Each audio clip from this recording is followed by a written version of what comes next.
Welcome to my channel doubt classes. तो चलिए, पिछला हमारा 10th क्लास का चैप्टर प्रकाश का परावर्तन खत्म हो गया है। अब अगला चैप्टर मानव नेत्र तथा रंग बिरंगा संसार का एमसीक्यू देखेंगे, जो हमारे बिहार बोर्ड और सीबीएसई बोर्ड में बहुत ही महत्वपूर्ण होगा।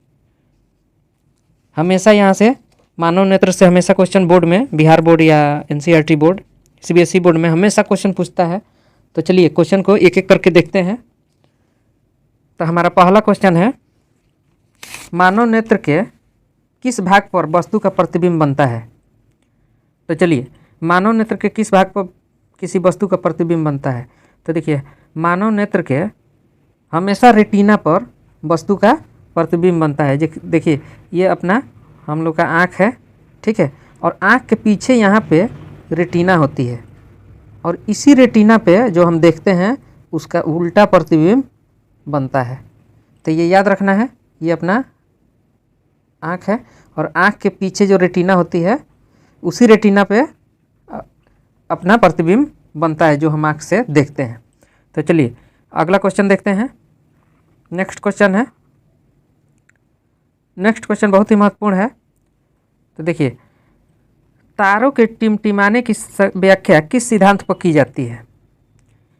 तो देखिए, तारा जो टिमटिमाता है तो वो किस कारण टिमटिमाता है, हमको टिमटिमाते हुए दिखता है, प्रकाश के अपवर्तन के कारण। ये याद रखिएगा, प्रकाश के अपवर्तन के कारण क्या होती है, तारे टिमटिमाती है। तो इसका आंसर क्या हो जाएगा, ये इसका आंसर हो जाएगा। चलिए नेक्स्ट क्वेश्चन देखते हैं। नेक्स्ट क्वेश्चन है, नेत्र लेंस की फोकस दूरी अधिक हो जाने से कौन सा दृष्टि दोष होता है। तो देखिए, अगर फोकस दूरी अधिक होगी तो अपना क्या होगा, दूरदृष्टि दोष होगा। ये याद रखिए, अगर फोकस दूरी कम होगी तो क्या, कौन सा दोष होगा, निकट दृष्टि दोष होगा। तो दूरदृष्टि दोष आंसर हो जाएगा, तो अपना बी आंसर हो गया। चलिए अगला क्वेश्चन देखते हैं। चलिए, अपना अगला क्वेश्चन है, नेत्र में किसी वस्तु का बना प्रतिबिंब होता है। तो देखिए, अपना जो आँख होता है तो उसमें जो प्रतिबिंब रेटिना पे बनता है, और ये प्रतिबिंब क्या होता है, ये प्रतिबिंब हमेशा वास्तविक होता है। ये याद रखिएगा, वास्तविक होता है और उल्टा होता है, ये भी याद रखिएगा, और वस्तु से छोटा होता है। जो हम देखते हैं उससे छोटा प्रतिबिंब बनता है। तो क्या होगा, आंसर क्या हो जाएगा, वास्तविक होगा, उल्टा होगा और वस्तु से छोटा, यानी अपना आंसर सी हो जाएगा। चलिए नेक्स्ट क्वेश्चन देखते हैं। तो अपना नेक्स्ट क्वेश्चन है, जो नेत्र निकट स्थित वस्तुओं को स्पष्ट नहीं देख पाता उस नेत्र में होता है। तो देखिए, अगर निकट वस्तु को नहीं देख पाता है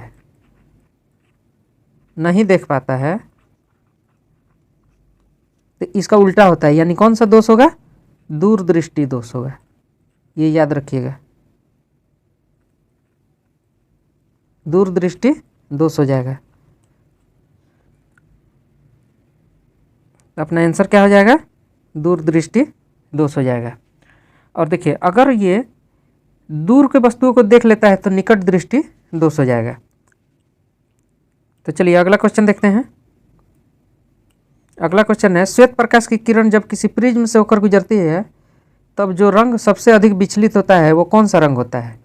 तो देखिए, ये एक प्रिज्म है अपना, यहाँ से चलिए, यहाँ से लाइट विचलित होके ए बी सी ऐसे ही डी इसी तरह का बनाती है।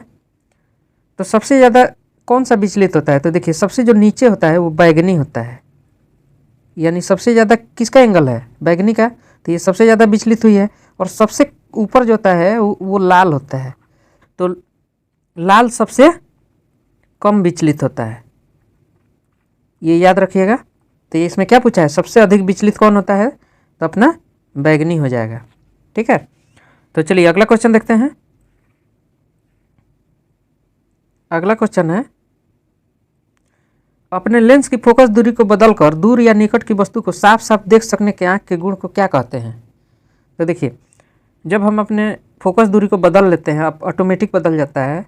जब निकट के देखना होता है तो आँख निकट का देखता है, दूर को देखना हो तो हम दूर को वस्तु को भी देख लेते हैं। तो इसको क्या बोलते हैं? समंजन क्षमता बोलते हैं। यानी ये क्या होता है, पहले समंजन क्षमता बैठा लेते हैं तो हमको ये दूर की वस्तु दूर और निकट की वस्तु निकट दिखाई देती है। तो चलिए अगला क्वेश्चन देखते हैं। देखिए, जरा दूरदृष्टिता से पीड़ित व्यक्ति का उपचार किस लेंस के द्वारा किया जाता है? तो देखिए, जब जरा दृष्टि दोष होता है, यानी न नज़दीक का दिखेगा न दूर का दिखेगा, तो इसके लिए बाईफोकल लेंथ का यूज करते हैं। देखिए, बाईफोकल लेंथ का बनावट ऐसा होता है, ठीक है। तो ये है बाईफोकल लेंस होता है, ये याद रखना है। तो चलिए अगला क्वेश्चन देखते हैं।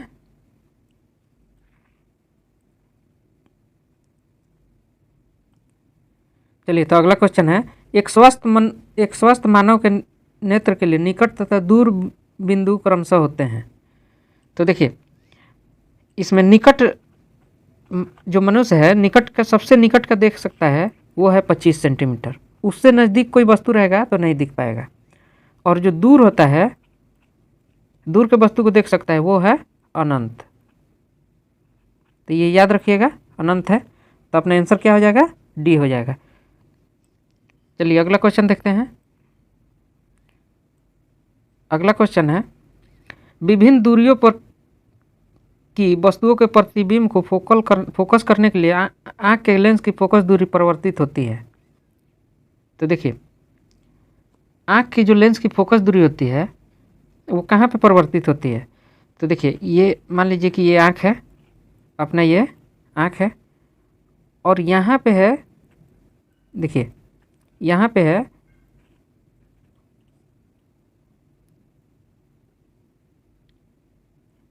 सिलियरी मसल्स है, सिलियरी मांसपेशी है। यहीं पे फोकस दूरी क्या होती है? परिवर्तित होती है। तो अपने आंसर क्या हो जाएगा? सी हो जाएगा। चलिए अगला क्वेश्चन देखते हैं। अगला क्वेश्चन है, जो नेत्र दूर स्थित वस्तु को स्पष्ट नहीं देख पाता उस नेत्र में होता है। तो देखिए, दूर का अगर नहीं देख पाता है तो आपको बताया है ये उल्टा हो जाता है, दूर को नहीं देख पाता है, यानी कौन सा लेंस होगा, यानी कौन सा दोष होगा? तो ये निकट दृष्टि दोष होगा। तो चलिए इसका आंसर क्या हो जाएगा? 11 का बी हो जाएगा। चलिए अगला क्वेश्चन देखते हैं। अगला क्वेश्चन है, किस दृष्टि दोष में किसी वस्तु का प्रतिबिंब रेटिना के आगे बनता है? तो देखिए, ये मान लीजिए एक आँख है और ये है रेटिना, और इसी पे प्रतिबिंब बनता है। तो देखिए, अगर रेटिना के आगे प्रतिबिंब बनेगा, अगर रेटिना यहाँ पे प्रतिबिंब बनता है, तो इसको कौन सा दोष बोलते हैं? निकट दृष्टि दोष।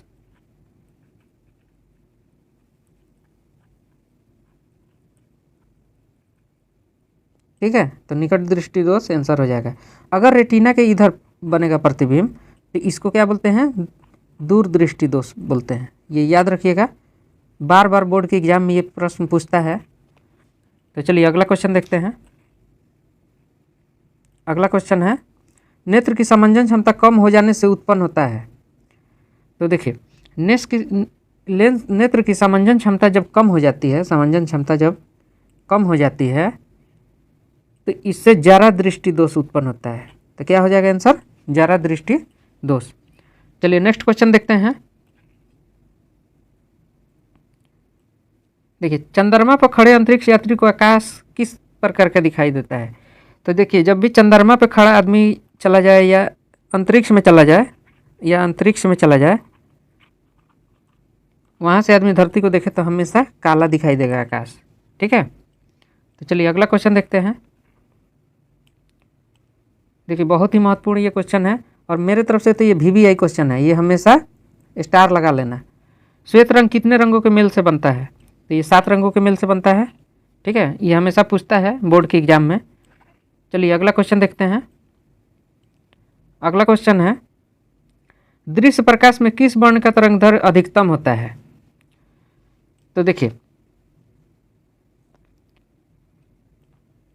ये एक स्पेक्ट्रम है और यहाँ से लाइट होती है, ये मुड़ जाती है। तो देखिए ये ऐसे मुड़ जाती है, ठीक है। तो ये होता है लाल।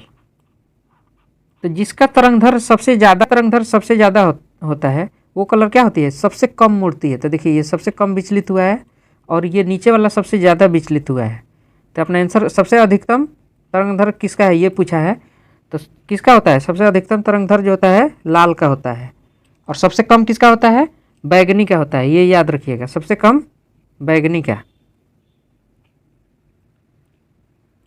ठीक है। चलिए अगला क्वेश्चन देखते हैं। देखिए बहुत ही इंपॉर्टेंट क्वेश्चन है, बहुत ही VVI क्वेश्चन है, ये हमेशा पूछता ही है। आप प्रीवियस ईयर के क्वेश्चन देखेंगे तो पता लगेगा आपको। तो देखिए क्वेश्चन है, इंद्रधनुष का बनना किस परिघटना पर आधारित है? तो चलिए देखिए, जब प्रकाश का वर्ण विक्षेपण होता है तो इंद्रधनुष बनता है। देखिए इसको वर्ण विक्षेपण बोलते हैं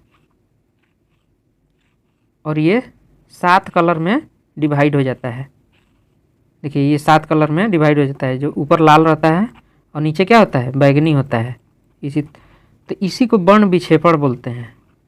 तो ये क्या किस घटना इंद्रधनुष जैसा दिखने लगता है? तो किस घटना के कारण होता है? प्रकाश का वर्ण विक्षेपण के कारण। तो चलिए अगला क्वेश्चन देखते हैं। अगला क्वेश्चन है, जो नेत्र निकट स्थित वस्तु को साफ नहीं देख सकता उस नेत्र में होता है। तो देखिए आपको एक इसका ट्रिक बताए हैं कि जब निकट पूछेगा, जब निकट का जिक्र करेगा, जब निकट का चर्चा करेगा तो अपना आंसर क्या होगा? दूरदृष्टि दोष होगा। और जब दूर का पूछेगा तो क्या होगा? निकट दृष्टि दोष हो जाएगा। तो ये अपना 18 का आंसर क्या हो गया? ये हो गया। चलिए अगला क्वेश्चन देखते हैं। अगला क्वेश्चन है, किसी कोलाइडी विलयन में निलंबन कणों के से प्रकाश के प्रकीर्णन को क्या कहते हैं? तो देखिए इसको बोलते हैं टिंडल प्रभाव। ये हमेशा याद रखिएगा। तो ये क्या होता है कि मान लीजिए कि कोई कोलाइडी विलयन है, मान लीजिए कि ये नमक और चीनी है और इस पे जब ये कोलाइडी विलयन है और इस पे जब लाइट बढ़ता है, इस पे जब लाइट हम डालते हैं, लाइट इस पे आता है, इस पे जब लाइट आता है तो क्या होता है? ये जो कोलाइडी विलयन है वो हीरे जैसे चमकने लगते हैं। तो इसी को टिंडल प्रभाव बोलते हैं। तो यही है। तो ये क्या होता है? निलंबन कणों से प्रकाश के प्रकीर्णन को कहा जाता है, क्या बोला जाता है? टिंडल प्रभाव। तो चलिए अगला क्वेश्चन देखते हैं। अपना अगला क्वेश्चन है, सामान्य मानव नेत्र को दूर बिंदु कहाँ पे होता है? तो देखिए दूर बिंदु हमेशा अनंत पे होता है, नज़दीक बिंदु हमेशा कितना होता है? 25 सेंटीमीटर। ये हमेशा याद रखिएगा। और दूर क्या होता है? अनंत, ठीक है। तो चलिए अगला क्वेश्चन देखते हैं। अगला क्वेश्चन है, निकट दृष्टि दोष वाले व्यक्ति के चश्मे में होता है। तो चलिए ये बहुत ही इंपॉर्टेंट क्वेश्चन है। तो देखिए अगर निकट दृष्टि दोष को दूर करना है, निकट में हमेशा अवतल लेंस का यूज होता है और दूर दृष्टि दोष में, चलिए दूर दृष्टि दोष में हमेशा उत्तल लेंस का प्रयोग होता है। ये याद रखिएगा। और ये बहुत ही इंपॉर्टेंट क्वेश्चन है, ये भी बहुत इंपॉर्टेंट क्वेश्चन है, बार बार पूछने वाला है, तो ये आपको याद रखना है। चलिए अगला क्वेश्चन देखते हैं। अगला क्वेश्चन है, मानव नेत्र में उपस्थित लेंस होता है। तो देखिए मानव नेत्र में, आँख में जो हम लोग का आँख में जो लेंस होता है वो हमेशा उत्तल लेंस होता है। तो ये भी बहुत इंपॉर्टेंट है, ये याद रखिएगा। परीक्षा में आने वाला क्वेश्चन है, संभावित प्रश्न है, तो आ सकता है। चलिए अगला क्वेश्चन देखते हैं।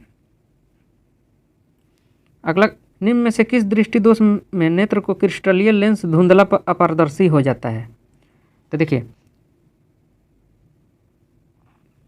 ये पूछ रहा है कि किस दृष्टि दोष में हमको आदमी को धुंधला दिखाई देता है। तो देखिए जब आदमी का मोतियाबिंद हो जाता है तो आदमी को क्या होता है? धुंधला दिखाई देता है।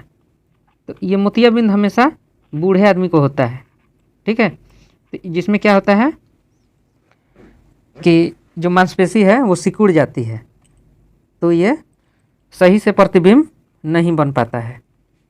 तो चलिए अगला क्वेश्चन देखते हैं। पूरा क्लियर हो रहा है? नहीं होगा? अगर क्लियर नहीं समझ में आएगा तो आप कमेंट करके बता सकते हैं, तो हम इसका ज़रूर जवाब देंगे। तो चलिए अगला क्वेश्चन है, स्पेक्ट्रम प्राप्त करने के लिए किसका उपयोग किया जाता है? तो देखिए यही है, ये स्पेक्ट्रम है, ये अपना देखिए ये अपना स्पेक्ट्रम है, 7 कलर रहता है। तो ये किसका प्रयोग किया जाता है? तो ये है प्रिज्म, ये याद रखिएगा। तो स्पेक्ट्रम प्राप्त करने के लिए समझ जाइएगा आप, स्पेक्ट्रम प्राप्त करने के लिए किसका प्रयोग होता है? तो प्रिज्म का। तो अपने आंसर क्या हो जाएगा? प्रिज्म हो जाएगा। चलिए अगला और अंतिम क्वेश्चन देखते हैं, आज का अंतिम क्वेश्चन। स्पेक्ट्रम में किस रंग की किरण का विचलन झुकाव कम होता है?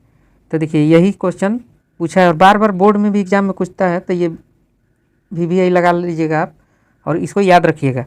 तो देखिए विचलन जो किसका कम होता है, तो हम बताए हैं, देखिए तो लाल रंग का विचलन सबसे कम होता है। लाल रंग कहाँ होता है? सबसे ऊपर होता है। और बैगनी रंग का विचलन सबसे ज़्यादा होता है। तो बैगनी रंग कहाँ होता है? स्पेक्ट्रम में सबसे नीचे होता है। तो ये याद रखिएगा, ये लाल रंग सबसे ऊपर होता है। ठीक है, तो अपना आंसर क्या हो जाएगा? लाल हो जाएगा। चलिए तो यहीं पे अपना ये समाप्त हुआ और इसका दूसरा भाग, इसी चैप्टर का हम दूसरा भाग बहुत जल्द लाएंगे। तो चलिए अगर वीडियो अच्छा लगे तो लाइक करें, सब्सक्राइब करें और शेयर करना मत भूलिएगा। Welcome to my channel doubt classes. तो आज हमारा क्लास 10 का प्रकाश का परावर्तन चैप्टर का ये दूसरा भाग है, जिसमें फिर 25 क्वेश्चन ऑब्जेक्टिव का रहेगा। 10th क्लास में रिपीट करता है। तो चलिए एक एक करके क्वेश्चन को देखते हैं। बहुत ही इम्पोर्टेंट क्वेश्चन है, तो इसमें घबराना नहीं है। 25 क्वेश्चन का सेट रहेगा। तो ये प्रकाश का परावर्तन का हमारा दूसरा भाग है। तो चलिए आइए देखते हैं। इसमें पहला क्वेश्चन है, इसमें हमारा पहला क्वेश्चन है, परावर्तन के नियम से निर्धारित होता है। क्या निर्धारित होता है? आपतन कोण बराबर परावर्तन कोण, परावर्तन कोण बराबर अपवर्तन कोण, आपतन कोण बराबर विचलन कोण। तो देखिए इसमें, चलिए ब्रश को एक बार यूज कर लेते हैं। तो देखते हैं पहला क्वेश्चन है, परावर्तन के नियम से निर्धारित होता है आपतन कोण बराबर परावर्तन कोण, अब परावर्तन कोण बराबर अपवर्तन कोण, आपतन कोण बराबर विचलन कोण और इनमें से कोई नहीं। तो देखिए इसको कैसे बनेगा, सबसे पहले एक लाइन लेंगे और एक इस पर परपेंडिकुलर खींचेंगे। तो देखिए ये है अपना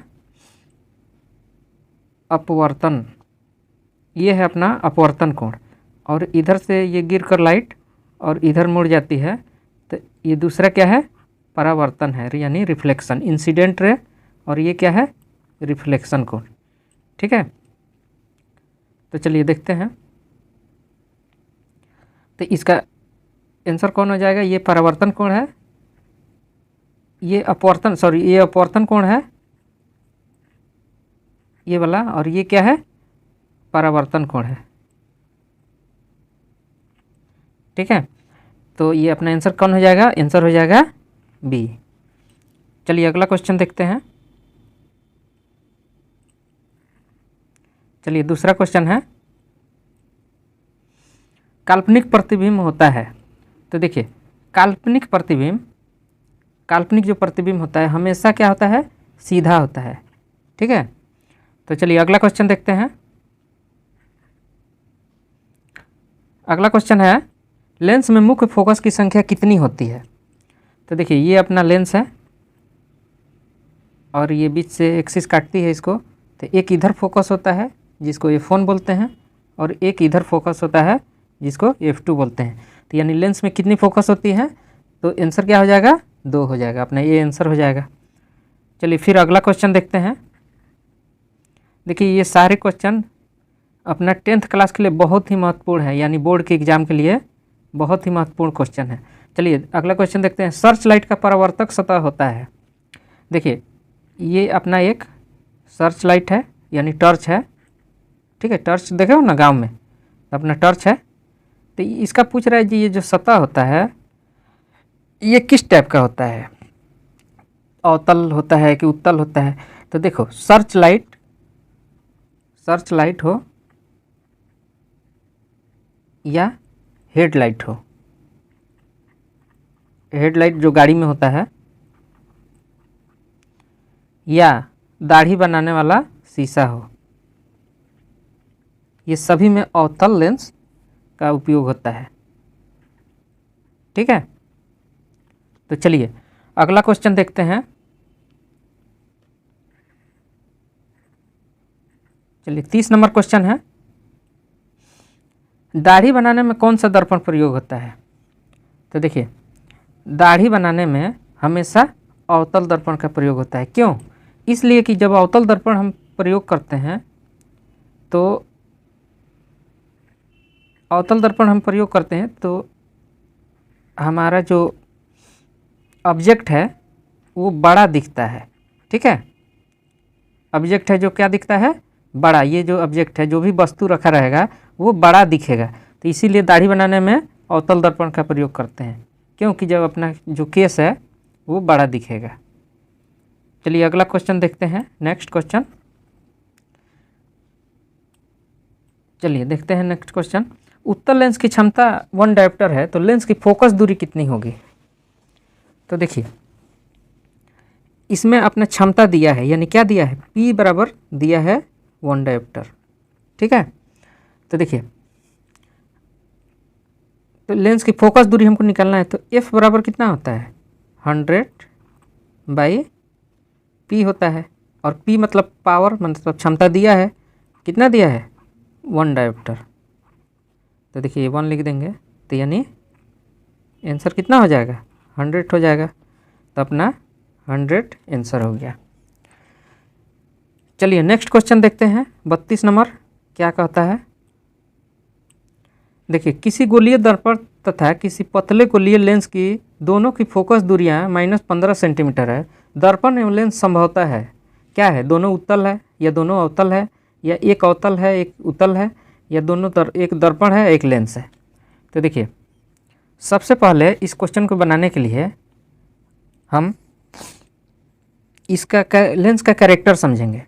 कैरेक्टर मतलब होता है कि मान लीजिए कि ये उत्तल लेंस, ये अवतल लेंस है और एक अपना इधर उत्तल लेंस है। ठीक है, तो चलिए देखते हैं। तो देखिए जो ये अपना क्या है? अवतल है और ये उत्तल है। उत्तल में फोकस दूरी जो होती है वो हमेशा पॉजिटिव होती है। ठीक है, और इसमें जो F होता है यानी फोकस होता है वो हमेशा क्या होती है? निगेटिव होती है अवतल में। तो देखिए फोकस दूरी कितना निगेटिव दिया है, -15 दिया है तो माइनस में, तो क्या होगा? इसमें अपने आंसर हो जाएगा अवतल लेंस। आया समझ में? नहीं समझ में आएगा तो आप कमेंट कर सकते हैं, हम बिल्कुल जवाब देंगे।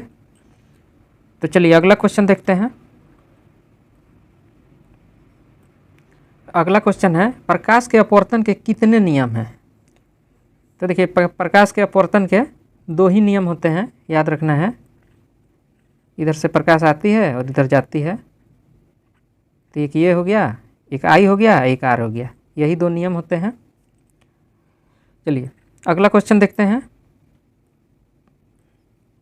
अगला क्वेश्चन है, किसी माध्यम के अपवर्तनांक का मान क्या होता है? तो ये हमेशा याद रखिएगा, इसको बोलते हैं Snell's law, SNELLS, Snell's law. Snell's law बराबर होता है, देखिए ये क्या होता है कि एक इधर से आती है और एक रे इधर से जाती है, तो ये I होता है और ये R होता है। तो म्यू बराबर होता है, देखिए म्यू अपवर्तनांक को सूचित करते हैं, साइन I बटा साइन R होता है। तो यही दिया है साइन I/साइन R। तो अपना ये नंबर क्वेश्चन हो जाएगा, ये आंसर हो जाएगा, सॉरी। ठीक है, तो देखिए फिर अगला क्वेश्चन इसको देखते हैं, ये कंप्लीट हो गया। देखिए अगला क्वेश्चन है, एक उत्तल लेंस होता है, क्या होता है? सभी जगह समान मोटाई का होता है, बीच की अपेक्षा किनारों पर मोटा होता है, किनारों की अपेक्षा बीच में मोटा होता है, इनमें से कोई नहीं। तो देखिए उत्तल लेंस का होता है, तो उत्तल लेंस अपना इस तरह का होता है। तो ये किनारा है, ये दोनों किनारा है तो मोटा है। तो देखिए किनारा पे तो पतला है और मोटा, ये बीच में क्या है, मोटा है। ठीक है, तो इसका आंसर क्या हो जाएगा, बीच की अपेक्षा किनारों पर मोटा है, किनारों की अपेक्षा बीच पे मोटा है, तो बीच में मोटा होता है तो सी एच का आंसर हो जाएगा। चलिए फिर अगला क्वेश्चन देखते हैं। देखिए अगला क्वेश्चन है, अवतल लेंस का आवर्धन होता है। तो देखिए ये है अपना अवतल लेंस। ठीक है, तो अवतल लेंस का आवर्धन जो होता है हमेशा V/U होता है। ये फार्मूला याद रखिएगा, ये अवतल लेंस में होता है, हमेशा V/U होता है। ठीक है, चलिए नेक्स्ट क्वेश्चन देखते हैं। 37 नंबर क्वेश्चन है, गोलीय दर्पण में फोकसांतर एवं वक्रता त्रिज्या के बीच होता है। तो क्या संबंध होता है गोलीय दर्पण में? तो देखिए ये अपना गोलीय एक दर्पण है, ये लाइट इधर से जाती है, तो देखिए ये F होता है, फोकस होता है, और ये अपना होता है यहाँ से यहाँ तक R होता है।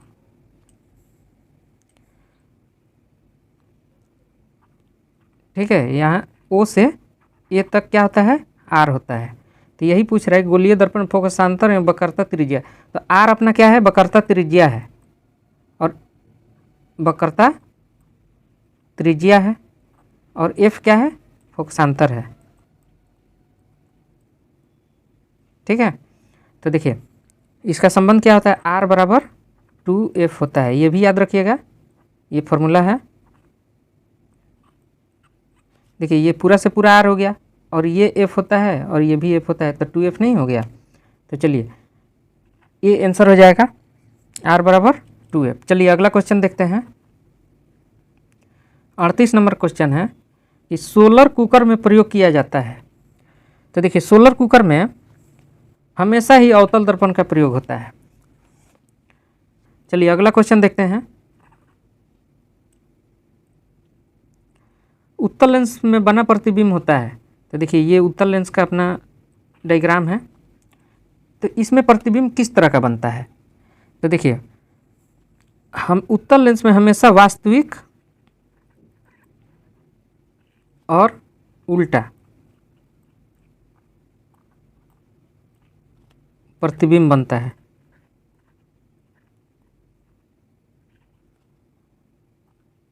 तो हमेशा याद रखिएगा वास्तविक और क्या होता है, उल्टा।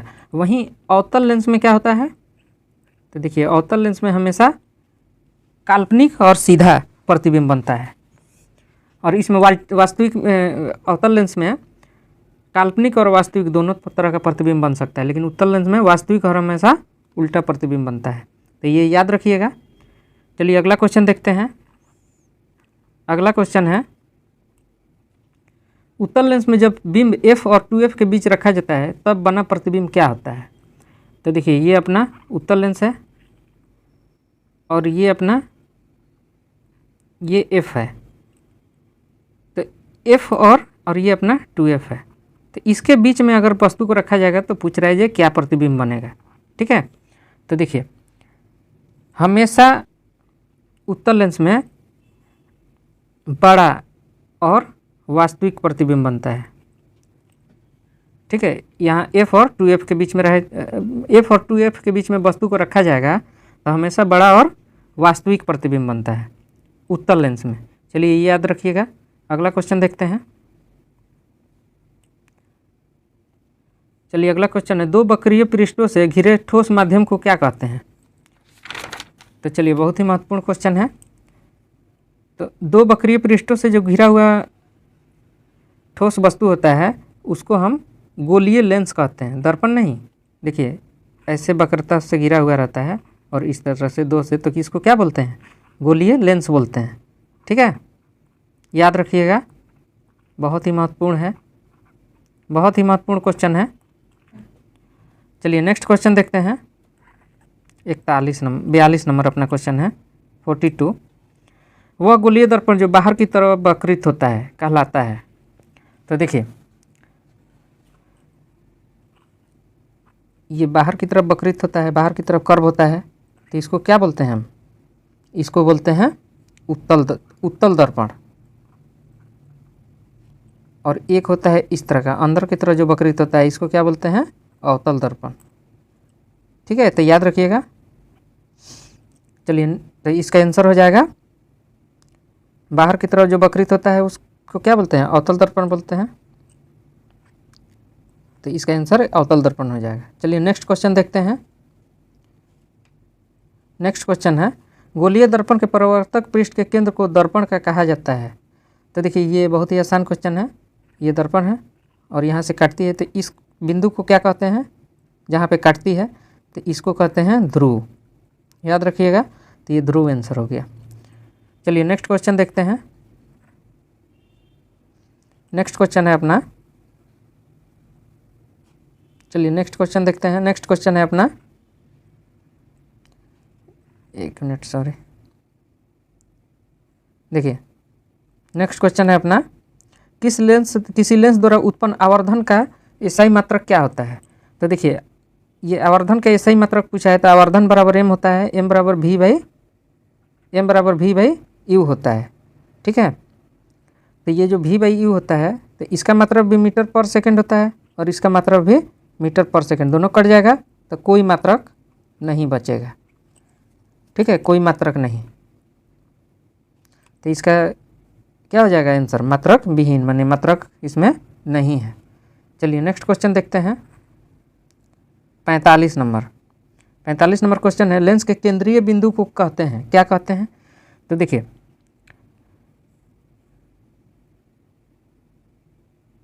लेंस के केंद्रीय बिंदु को प्रकाशिक केंद्र बोलते हैं। लेंस के केंद्रीय बिंदु को क्या बोलते हैं? प्रकाशिक केंद्र बोलते हैं। चलिए अगला क्वेश्चन देखते हैं। अगला क्वेश्चन है, किसी शब्दकोश में पाए गए छोटे अक्षरों को पढ़ते समय आप निम्न में से कौन सा लेंस प्रयोग करते हैं? तो देखिए, छोटे अक्षर को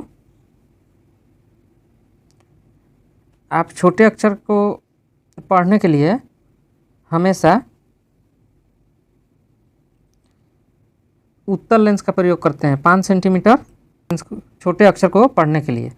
तो चलिए नेक्स्ट क्वेश्चन देखते हैं। नेक्स्ट क्वेश्चन है कि इनमें से कौन दर्पण का सूत्र है? तो याद रखिएगा, दर्पण का जो सूत्र होता है, दर्पण फॉर्मूला,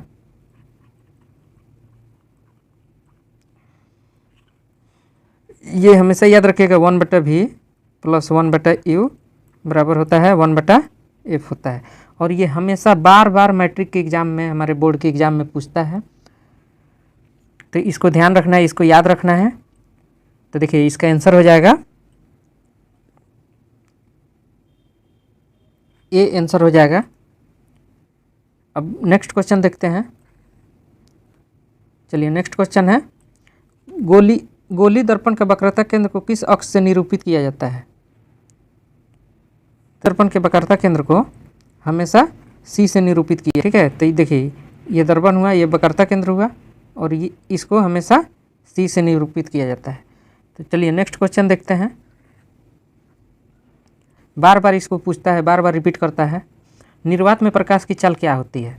तो देखिए, निर्वात में यानी वैक्यूम में प्रकाश की जो चाल होती है 3 × 10⁸ मीटर पर सेकेंड होती है। 3 × 10⁸ मीटर पर सेकेंड होती है, और ये सबसे ज़्यादा होती है, इससे ज़्यादा नहीं होती है प्रकाश की चाल।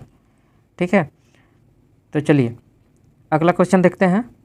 अगला और अपना लास्ट क्वेश्चन है, दंत विशेषज्ञ मरीजों के दांतों का बड़ा प्रतिबिंब देखने के लिए किस दर्पण का प्रयोग करते हैं? अवतल दर्पण, समतल दर्पण, उत्तल दर्पण या सभी? तो चलिए, इसका आंसर हुआ अवतल दर्पण का प्रयोग करते हैं। क्यों? इसलिए कि अवतल दर्पण बड़ा प्रतिबिंब बनाता है।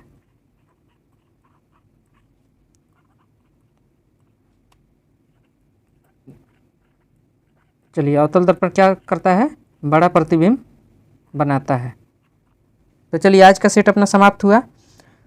फिर नेक्स्ट वीडियो में इसका जो बचा हुआ 25 क्वेश्चन है उसको हम लेकर आएंगे। तो अच्छा लगे तो लाइक करें, सब्सक्राइब करें और शेयर करना ना भूलें।